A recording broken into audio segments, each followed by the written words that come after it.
So once again, a blessed Easter to all of you. And as I've said, this is these 8 days from this Sunday of the Resurrection until next Sunday is called the Octave of Easter, and it has the same rank. That's why you may have noticed that we sing daily during these days the Gloria, because it has the same rank as Sunday, as if it is a prolongation, just as I think an image that the church wants us to realize, that the joy of the victory of Christ should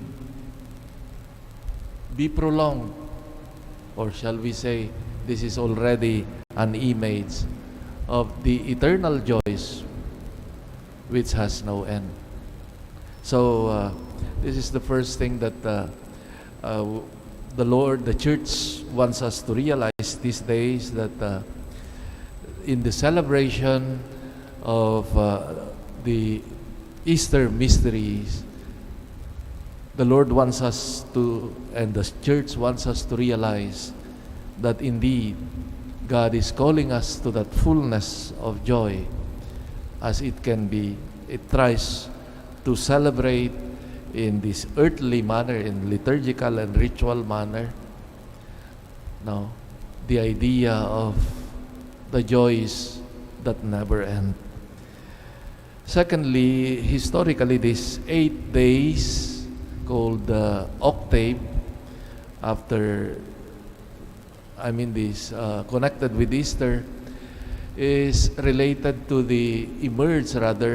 with the idea of helping the newly baptized to enter more deeply into the mystery of what they have received, the baptism which in the olden times, now it is being recovered in other places, the baptism of adults, that after their baptism on Easter Vigil, that they continue to participate for 8 days with their white garments, no, to celebrate this joy and to help them enter and appreciate more fully this what they have received.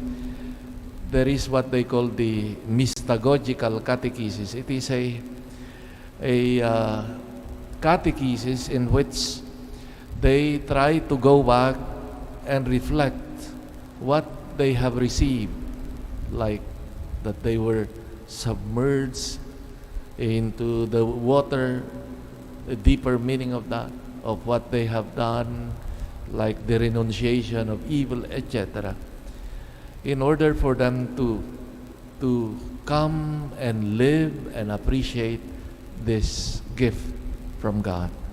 So that would be some of the things that are related to the history of our celebrations during these days of Octave. Now in the Gospel,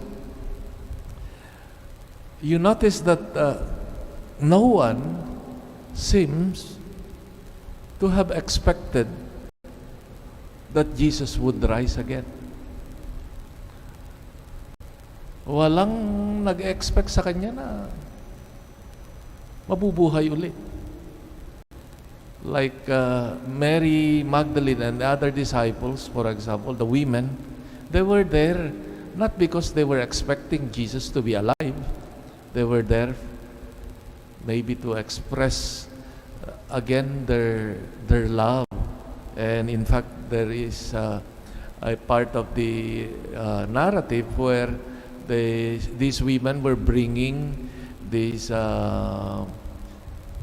oil to anoint the body that was hurriedly buried the day before. No?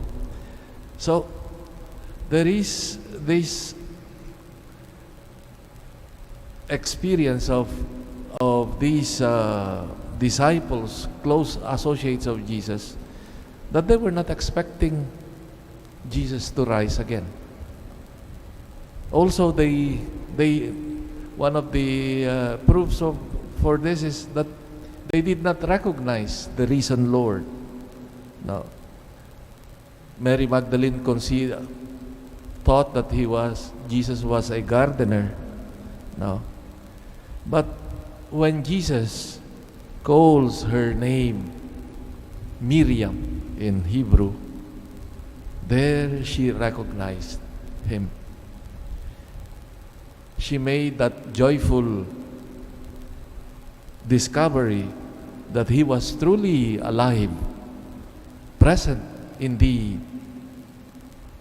It is interesting to note that his closest friends recognized him as the risen Lord, as the Lord, no? Only gradually. Jesus, the risen Lord, is recognized in the context of their familiarity, of their friendship, of their previous relationship they had with him. And this is a very important lesson, I think, for all of us, that the challenge is to grow in our familiarity, friendship with Christ, with His ways, with His values, that we may be able to recognize Him and that He may become the joy of our hearts. And this is a lifelong task, a lifelong learning process, I think, for all of us. That we cannot claim, I know Jesus already because I go to Mass, or I pray once in a while, or I read the Bible once in a while. We cannot claim. We know that our familiarity, our friendship with Jesus is a lifelong task. And I realized that after 28 years as a priest and having studied theology, philosophy and that I recognize how little that knowledge, that familiarity with Jesus, that I need to struggle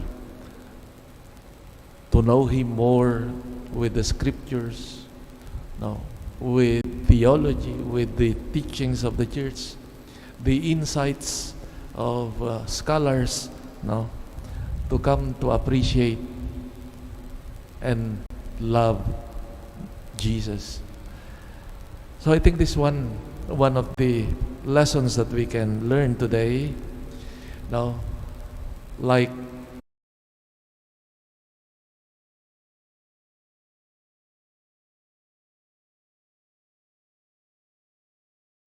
as I've said, they recognize Him because of the familiarity, the familiar context they have had with Him.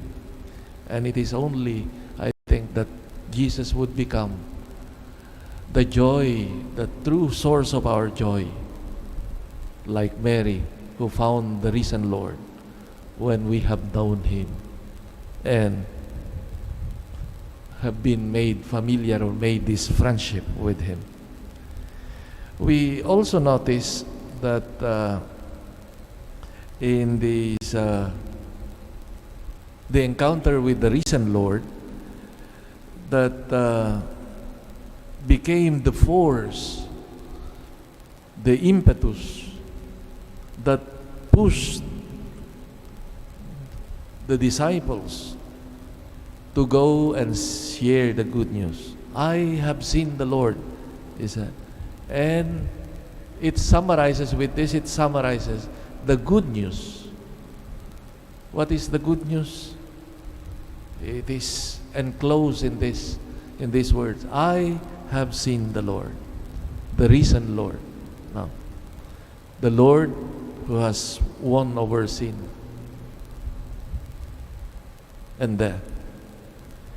And they could not remain there like Mary Magdalene remained there at the tomb weeping. She could not remain there immobile, crying.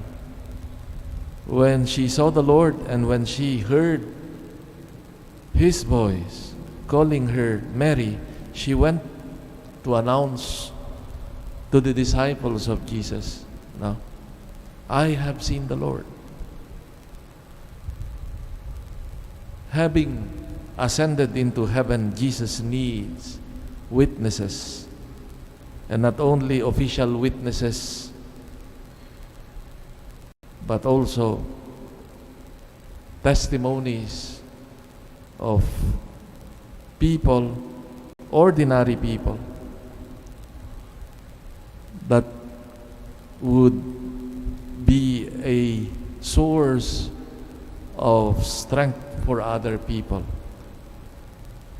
The testimonies of Mary Magdalene, the disciples, would constitute the link to the tradition, which is the foundation of Christian faith. It is because of their testimony of the Jesus' resurrection that this good news spread now. And it needs to be spread. Dear friends, as we celebrate this Easter season, we are also constituted as witnesses that we bring the good news that Jesus is indeed alive, especially in the way we live, in the way we conduct ourselves, in the values we hold and live. Believing in the risen Lord and living according to this necessarily leads us also to live that faith, that joy of faith in our everyday life. May this experience of the risen Lord push us also to proclaim the joy of the resurrection, especially in the way we live and relate with people. And may the risen Christ be our strength and joy. Amen.